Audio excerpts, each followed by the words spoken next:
The Jersey Swap podcast is sponsored by Apollo Home. Folks, we warned you all year long to keep things cozy with Apollo Home. You guys might not have listened, but we still have a little bit of winter left. So peace of mind is worth the $29 tune-up. Get our great sponsor on your schedule soon. Give Apollo Home a call or visit them at apollohome.com. Okay, folks, welcome back to the Jersey Swap podcast. Brand new season, and this feels right? I mean, we've waited months for this dreadful winter to end. It's finally getting warm, and depending on your latitude and proximity to the MLS Cup winners, it probably felt much longer. I mean, strictly speaking, on behalf of a fan base that was eliminated by the eventual cup holders, we wanted the dead of winter to end. And so that's definitely a question I want to bring up with our next guest.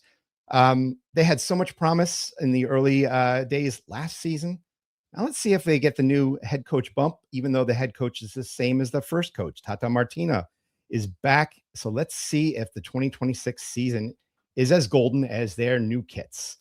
We have from Scarves and Spikes. Let me get him out here. Welcome to the stage, Tyler Pilgrim. How are you doing tonight, Tyler? I'm doing well. Thanks for having me on, y'all. Yeah, it's been a while. I don't think we had you on last year, did we? I don't think so. I mean, it was almost like an annual tradition for a while, and then I know Henry, one of our writers, he did some stuff with y'all last year. But you know how the podcast circuit is. We kind of go through. Yeah, how are you guys doing with your website and podcast? Really, really well. The website has just absolutely blasted off, which has been great. Podcast is doing really, really well. You know, maybe the live shows, we're doing more live shows now than we really have before, especially when the season starts, because we'll have our regular Wednesday show and we do stuff like pre-match. Then we have a post-match reaction show where everybody, you know, freaks out and gives their hot takes. Then we have an MLS show on Monday. So we're busy, but it's a good thing. It's really nice to have. It's a nice feel. I mean, you know, it could start better in terms of like who's got the star on their logo this year. I'm sure it's not sitting very well in Atlanta. No. I'll just keep it at that. It's so frustrating. I also wanted to bring you on because you got a little bit of a glimpse. If you're watching our video, I'm seeing that secondary kit back there. That gold medal is gleaming back there. The Spirit of 96 kit. Now, I mean, couldn't you say that this is the best secondary kit of the season or the best secondary kit of the season? I mean, I have to be biased and I got to give it number one. But there, like when we did our kit ratings, I think we had 5 that we were like, these are really like, these are all up there, you know. Minnesota, I thought had a really good one this year. This one was really good. And I know we kind of talked about it before. I like the Orlando kit. Some people don't. Anyway, there was a few, but with everything they did with this one, with kind of making it like the gold medal from the 96 Olympics, and it's got the Roman numerals in here for the Olympics, and just a lot of little small details that were really cool. So I'm super excited to see them in this kit actually on the pitch. Yeah. Speaking of like, yeah, I went to school down in Atlanta and I was there right before and right after the Olympics. So speaking as someone who never got to see the gold medals up close, I think it's a really sharp design. It really I love an asymmetric kit as well. Give me something that's all loaded onto one side like that one. And frankly, also the sponsor doesn't get in the way too much as well. That's the biggest thing with some of these kits, right? Like the sponsor just doesn't look like it fits. And there's really not a lot you can do about that because it's an agreement with the club. So it's like, I just hope that your kit sponsor actually looks fire on a jersey. But yeah, I mean, I thought this one, it did really well. And it's cool because one thing I noticed actually seeing it in person, not to make it about this whole kit, but I just thought it was really neat, is kind of like the colors from the Olympics. You can kind of see like a little bit kind of in the threads. Yeah. And it goes all the way down that, like what's supposed to be like the necklace part of the medal. So yeah, it's just neat. And like you said, the asymmetrical kits, I really, really enjoy them when they're done right. Yeah. I'm not bringing ours down too far. I mean, I think that the FC Cincinnati ones are just as good. I don't know if you have any opinion on that one or any I mean, do you want to mention, you know, what you find lower down in the tiers, or are we going to just let them pass for now? No, so Cincinnati's kit, I was kind of like, it was just kind of there for me this year. Like think if they could have changed one thing, I would have loved for them to add a little bit more color to the back, because I think the back is just like blank, if I'm not Yeah. mistaken. Yeah. Um, so it was just kind of like mid range for me. I mean, there are a handful, like I hate Columbus's kit, not just because I'm on the show. I hate Columbus's kit. I just think it just looks like yellow threw up everywhere. Nashville, same way. And I know everybody's like, but the Orlando one's similar. I like the Orlando one because you can see the lion in it a little bit, and it's got a cool story with the Spanish treasure fleet in Florida and all that. So that was neat. Um, Houston's I was not a big fan of. Cool idea, bad execution. And then my hot take that got me yelled at over in our circle was I actually don't like the LAFC kit, but a lot of Really? people did. Yeah, I didn't really like it that much. Okay. I mean, I'll throw one that I think I forgot to mention in the green room with you. Miami's kit is just so boring. Yeah. It's pink and black again, and when you have a black kit, you can't notice any details unless you look at it real close. Yep. But everyone's going to buy it because number 10 is number 10. Exactly. I mean, that's the thing. All they had to do was add a little bit of detail to it, and it would have been so much better. But Yeah. I mean, yeah, like you said, they're going to buy it no matter what. It's going to show up in the most random places in the world just because of that number and name on it. Yeah. Can't wait to see all the knockoffs that come out. But that this is not a gripe session. This is a brand new season for both of us. So let's at least address a little bit. I'm going to hit the rewind button on things and go back to 2025. I mean, there was a lot of promise. I'll say that, brand new coach, a lot of good talent, the return of the golden child. Flashback to the beginning of 2025. What were your thoughts on this massive influx of talent combined with I can't say his name right, Ronnie Delia? Ronnie Dyla, yeah. Dyla. Combine that with his first and only season. What were your thoughts on that massive influx of talent? Initially, I was really excited, and I think a lot of people were really excited. We have a lot of the MLS announcers and folks on our show are on a Wednesday show to talk about like the upcoming match and everything. And consistently going into the season, everybody was like, "Man, I got him top 4 in the East." There's just you got Miguel Almiron coming back. You've got this big money signing in Emmanuel Latelath and some bits and pieces that you just knew could really do something. And then talking with Dyla, I remember in my first interview with Ronnie Dyla, we had a sit down, and I talked to him about some of the problems from the prior season, and he said, and I quote, "This team just needs to have more to it." And that was what he said to me. And obviously knowing what he meant, like they just needed to be a little more gritty and a little more frustrating to play against. And then he went out there and led them to the absolute worst. That many games Atlanta United won last year, 5. Yeah. Count them on one hand. It's crazy how bad they were. And we've kind of reported this around April, May. There was definitely like a pretty big falling out in the locker room that really didn't come to light until like the end of the year, honestly, the beginning of this year. So there was definitely some tension. There was definitely some frustration, but ultimately he lost the locker room. And from there, it was just a done deal. He couldn't, I mean, he came out and called his players soft multiple times throughout the season. And, whether he was right or wrong, like he's doing this publicly and it pisses people off. Just a shambolic year. It was just awful. I mean, do you chalk it only onto the coach, or I mean, do you feel also the players just were not, that the talent was not taking them where they needed to go? I think it's a little bit of both, because the talent that this squad has, because a lot of it this year is still left over from last year. We know these are good players, right? Like we there's historical data to back it up. They just all vastly underperformed. I mean, I'll use an example that was there the prior season. Saba Lebjanidze. He came in, he's a guy that you want, whether as a starter or coming off the bench, he's going to give you 110% every single time. And he had a terrible season. No goals, like no assist. I mean, it was just numbers were terrible. Mm-hmm. But prior to that, he was the guy in 2024 that was like the boogeyman against Inter Miami. Every time that Atlanta played Inter Miami, he was absolutely killing people. He was the reason that you knocked him out in the first round, I thought. Yeah. Yeah. He was absolutely huge in that. And so, it was very obvious that like some other factor was causing problems with these players. And yeah, I mean, as a player, you do have to pick yourself up by the bootstraps and say, all right, like, come, whatever, we have to make this happen. We've got to play for ourselves, play for our pride, whatever. If we're not playing for our coach, we got to do it for ourselves. I think you saw glimpses of it, but I think that locker room was so far gone last year that um, they were just waiting to move on and have a fresh start.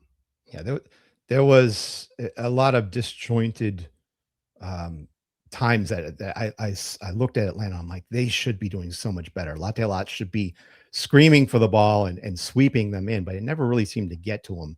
So I mean, I'm glad that I'm not the only one who thought that Dahlia was not the answer there. From day one, I'm like, I know you're not getting Jim Curtin. I know you're not getting some big names, but it feels like a step back bringing him in. I'm glad I'm not the only person that sort of looked at that on day one and thought that. Yeah, I think the biggest thing that folks held on to was the fact that he did win an MLS Cup with New York. But in a lot of ways, that's apples and oranges because we all know that New York City, they have probably the best home field advantage at the moment anyway Yeah. in Major League Soccer. It's just how it is. You're playing on a baseball field, you're playing on a super tiny pitch, and when you're used to that, it becomes an advantage. And you go back and look at the season that he won, though. They weren't actually a great team. They got it together at the end of the season and then made a run, and it worked out for them. But it became pretty clear pretty early on that something big was going to have to change. And a lot of fans have been upset that they didn't just pull the trigger in the summer and say, hey, this is not working. We need to go ahead and start the search. But hindsight being 2020, you go back and look at maybe what Chris Henderson, his plan was, I think ultimately was to try to get Tata again. And Tata, when he left Miami, he kind of went on, it was personal reasons, a sabbatical, whatever you want to call it, but he went back to Argentina for a while. And I think that's honestly what they were holding out for, because Chris Henderson, when he was in Miami with Tata, they had a relationship already. And of course, Miggy coming back, there was already that collection of reasons to try to get Tata back to Atlanta. And if that meant basically just saying, hey, the season might be a bust, but ultimately it'll turn out better next year, that I think that was part of the plan. I hope that was part of the plan. Well, I mean, part of that plan came to fruition. He's back in Atlanta. I mean, the golden days of yore have returned. I mean, I'm not sure exactly how to put this together in the right words, but um,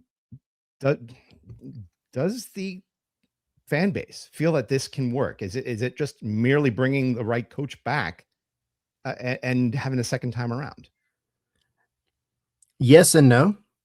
I think the fan base they're less cautiously optimistic than they have been in the past. And I think, though, they would be way less optimistic had it not been Tata.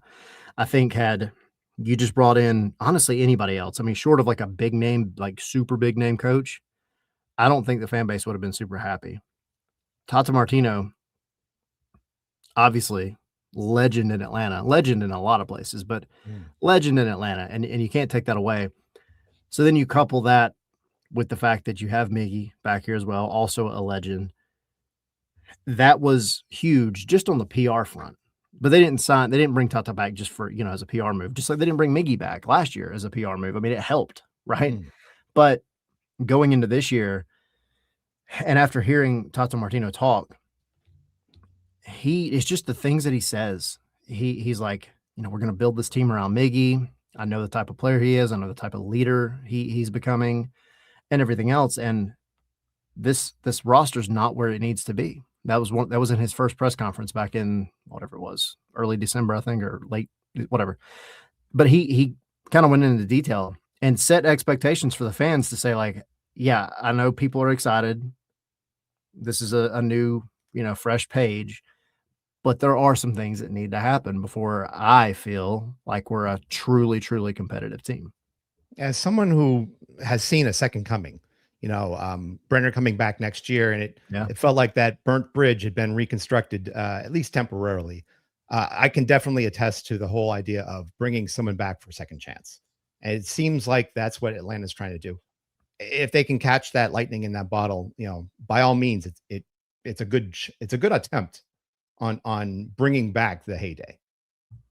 Yeah, absolutely. And it's interesting because most of the preseason has been closed door, and all the fans got to see the very first preseason match, and it was against Lexington USL team. Nothing Mhm, against them, mhm. great squad, but I mean, you need to be showing fans that you can do something against MLS quality teams. All the other matches were closed door. I was able to go out to Dallas for the Texas tournament that Houston and Dallas and then put on, and I got to watch Atlanta play Red Bulls. And between the Lexington match and the Red Bull match, it was super, super neat to see as a guy who's been around Atlanta since the get go to see that type of soccer being played again. Because I think that's where the fans are like, is it too good to be true? Is the second coming too good to be true? And I sit there and I watch the way that they were playing, and I was like, oh, this is vintage, like Atlanta United. This is great. This is so much fun to watch. Now, is it going to come off in the same exact way that 2018 Atlanta did with Joseph? No, probably not. But Latte Lath he's a goal scorer. He just had a garbage year like the rest of the team did. But the identity was there. And that's like leaps and bounds better than anything Ronnie Dyla put out last year. Last year, I mean, and go back and look at some of the games that Atlanta played against Cincy. Even though those were some of Atlanta's better games, actually, they were confused. They had no like visible identity on the pitch. It was just frustrating to watch. Well, I mean, you've got a lot of pieces that have been moved into place, so maybe you're getting a little bit vintage coming back. You said surrounding Almiron. One of those pieces is gone though. Brad Guzan, legendary goalkeeper. Just from his reactions to things, I feel like you're gonna miss that. You're bringing in Lucas Hoyos as the new goalkeeper. Is basically that just a stopgap for when younger talent comes up in the goalkeeper? I think to a degree, the interesting thing about Oyos, well, really the whole goalkeeper situation, obviously Brad Guzan, he left. He had been there since midway through 2017. So midway through Atlanta's inaugural season, he had been there and then became an absolute club legend. He's come back to the club now as recently as 2 weeks ago in an official capacity. So it's really neat. Like he gets to stick around, and the club will be better for it because he's such an experienced goalkeeper and super cool guy. At the end of the year last year, you saw Jaden Hibbert getting the final, I don't know, 10 matches or so. He got the start, and Jaden Hibbert's a outstanding athlete. Like just from an athletic standpoint, the kid is on fire. And talking to him, he's super cool because he's very mature for his age. He makes it a point to take simple things that we might take for granted, like using your alternate foot as a goalkeeper. And he got sent off on a loan the year before last to Birmingham over in Alabama for a little bit, and literally played the matches that he played with them primarily trying to use his other foot because it's just like little things like that trying to improve his game. So fast forward to last year at the end of the year, super athletic kid. I mean, he's doing everything he needs to do, but he is still very young and he's very inexperienced. So Tata comes in and we kind of said, all right, obviously Guzan's out. Jaden Hibbert is I think going to be the franchise keeper in the future. What are they going to do in the meantime? So then we find out they go down to Argentina to Newell's Old Boys and they grab Oyos. Tata Martino and Newell's Old Boys, that's the connection. Obviously, that's his club. That's where he came through. So you could see immediately once Tata came back with the goalkeeper and then moving on with changes from there that he was heavily investing back into South America, where Atlanta had kind of stepped away for a little bit in the years since he was here the first time. So he was the first example. But to answer your question, I know I kind of went in a roundabout way, but Oyos, yes, I think he's only here for a year. Now they is an option, I believe. But I mean, from what I've seen of him, he's a pretty well-rounded keeper. Very vocal. He can play some long balls with the best of them, but I haven't seen him in an actual competitive match yet, only in preseason. So I still think it's up in the air for Jaden to maybe go snag it, but I do think we'll see Hoyos as the starting goalkeeper, at least in the beginning. Can you talk a little bit also about maybe some of the comings and goings that you feel are game changers in this Atlanta squad? I mean, you've got you mentioned Hoyos, Thomas Jakob has arrived, 21-year-old defender, also from Argentina. Yep. Our good buddy Sergio Santos just signed with you guys. Yep. Who within, I think, the additions, or even if you want to talk about the subtractions, do you feel is going to make a difference on this team? So Jakob is actually a good shout. Jakob has been instrumental in kind of what Tata is doing so far that we've been able to see. So he actually naturally plays as a right back. And I think that's where the coaching staff prefers him. But right now, I don't think they have a lot of trust in a number 6 that's going to do what they want in a defensive midfielder. And Jakob has had experience as a number 6, and all through the preseason, he's been playing in that defensive midfielder position. So I think that's probably where you'll see him line up on Saturday. I think the ultimate goal with him, though, is to kind of bump him over to right back and get him back in his natural position. I know that Atlanta's looking to sign another number 6. I just don't know that's going to happen, right now. Maybe a summer thing. But he's a big one. Kind of a bulldog type player. I think he'll be. I mean, he's going to be tasked if everything goes the way I imagine it will, with trying to hang on to Evander and a little bit with Denke. So I think he's going to have his hands full, and it's going to be kind of like a trial by fire. This will be his first MLS match, but he's a big one. You mentioned Sergio Santos, Fafa Pico as well. 2 guys that came in that are veterans, depth to a degree. Subtractions, and I think this is very crucial to how Tata wants to play as well, is even if you've been following Atlanta like from the fringe for the past few years, one of the guys that's been here for a long time has been Brooks Lennon. Mm-hmm. He's out, and he had just a rough season last year. He was kind of on the downturn coming off of the 2024 season when he had a shoulder injury. Never really got it back, and he didn't really fit Tata's play style. Brooks Lennon was a fullback that he would get forward all the way to the end line and then send in a hopeful cross and just pray that somebody would get up and get it. That was his play style, and it was very ineffective. Tata wants guys they're the fullbacks that are going to get involved in the attack and get involved directly, not just sending in crosses and hoping something happens. So he was a big one. And then in the midfield, another one going out was Bartek Sliš. He'd been around for a couple of years. The fans voted on Scarves and Spikes last year. He was the MVP because he was just the most consistent player. Yeah. And then he goes back overseas. So that kind of changed up the midfield a little bit. But yeah, those are the main ones. Really, a lot of it's just going to be hoping you get a lot more out of the guys that were here last year. The Jersey Swap podcast is also sponsored by Beyond Exercise. Beyond Exercise is a Cincinnati physical therapy and fitness business that helps people of all ages stay active and fit. They also work with local MLS and MLS Next athletes, and they're officially the physical therapy provider of the Manu Ledesma Academy UPSL team. See how they can elevate your health and fitness at gobeyondexercise.com. Yeah, it might end up being sort of a some of your parts type of starting 11. I kind of looked off of Matt Doyle's cheat sheet. So I did cheat to put this homework together. We're looking at, like you said, Hoyos as goalkeeper, Almiron, Latelath, and Moranchuk up top.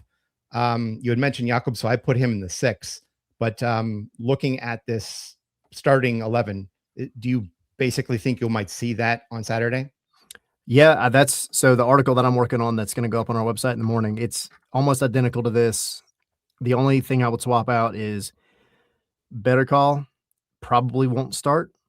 There's a chance because basically Atlanta has 3 primary center backs at this point, but they're playing with a back 4, so 2 center backs.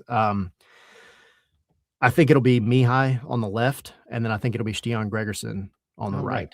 That's kind of the typical layout that we've seen, and it makes the most sense because Better Call, he is here kind of on a trial loan that runs out in the summer. Mhm. And so I think he'll get some time, but he's really trying to fight for that position. But based on what I've seen in the preseason, I really think that that center back pairing is going to be NEME high on the left and Steven Gregerson on the right. Everything else, though, that's about how I've got it. Yeah, yeah. Noah Cobb also been sent out to Colorado. Yeah. So, some of your center backs are definitely different. It feels like Atlanta sort of has needed that defensive mindset change. And so maybe bringing Mihai and Burkal helps in the end. Having a little bit of a bridge from the past also helps. Is there looking at this? Is there an X factor that you feel will change the game on Saturday?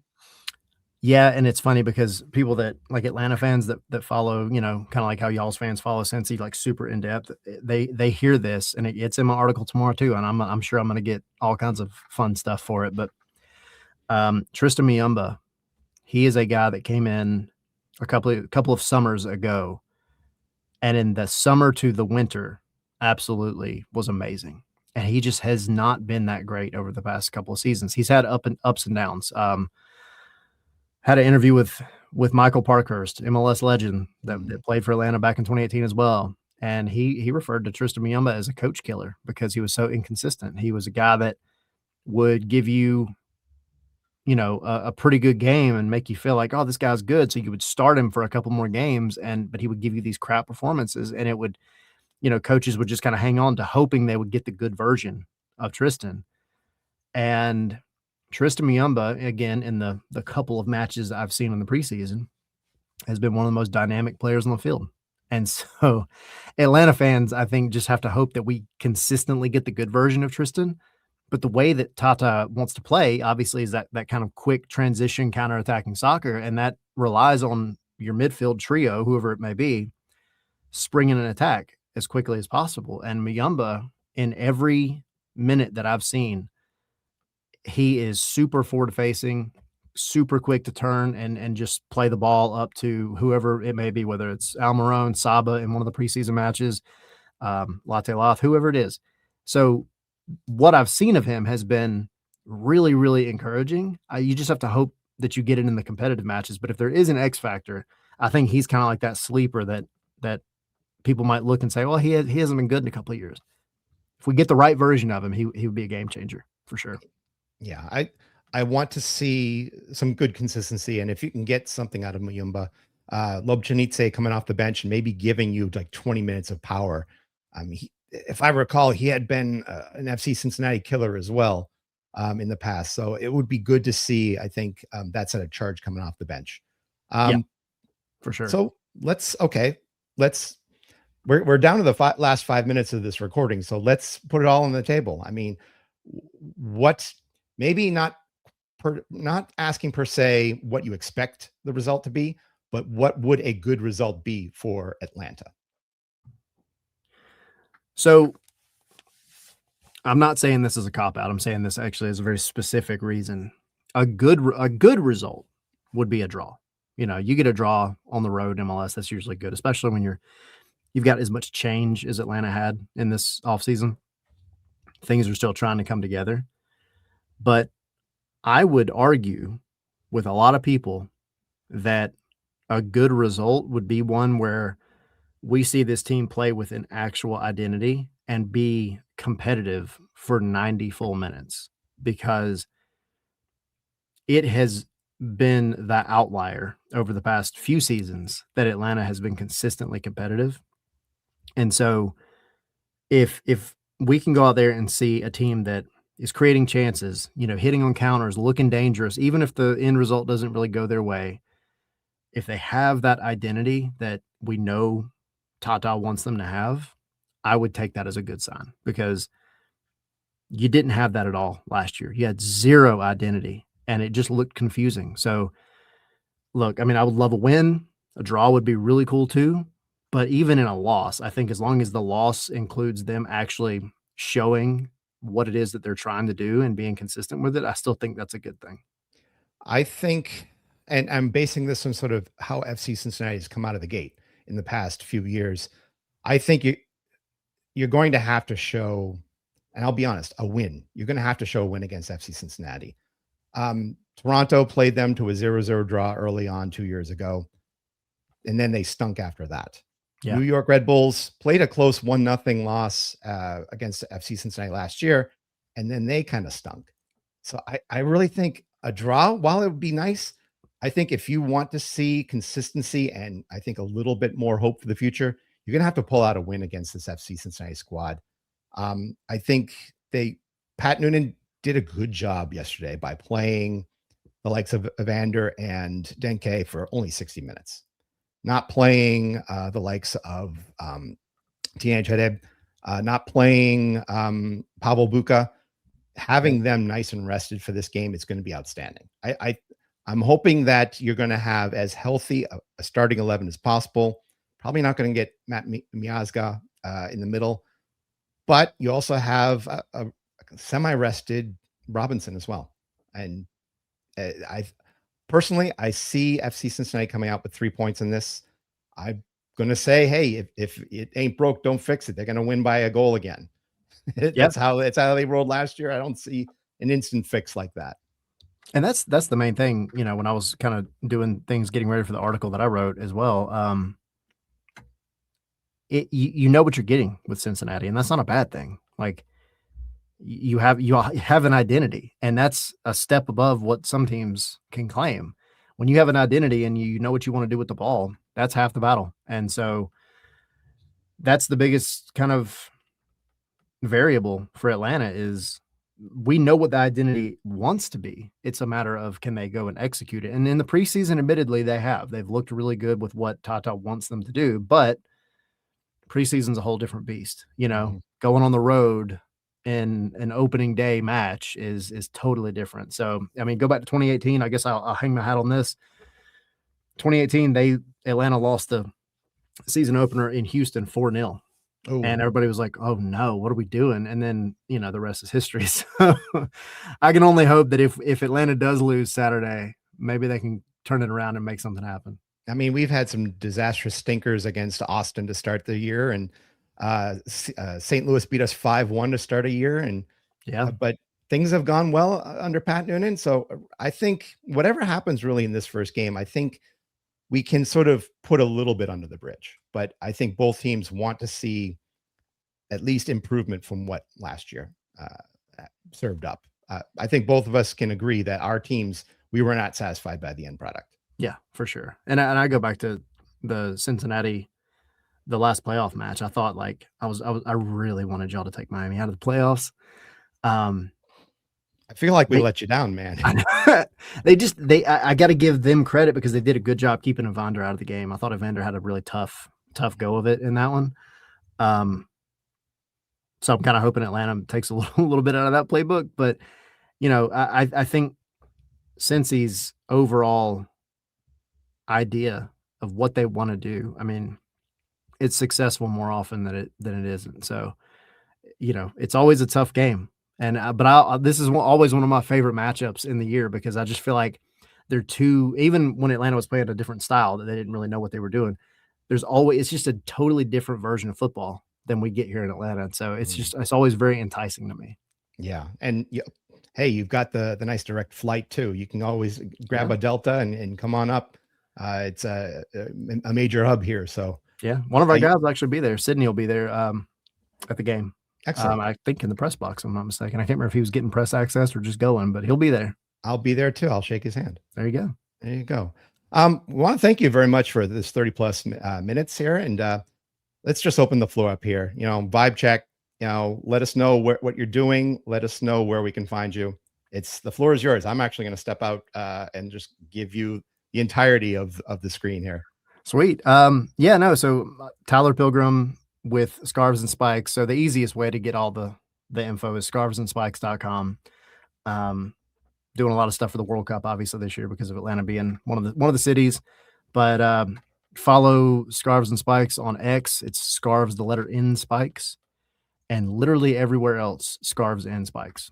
But yeah, if you go to the website, that'll have all the links. We have our YouTube That's where we're doing most of our content, but we stream to YouTube, to X, and to Instagram multiple times a week now. So Man, rubbing it in with the whole, yeah, we've got the World Cup and you don't. Thanks for that, man.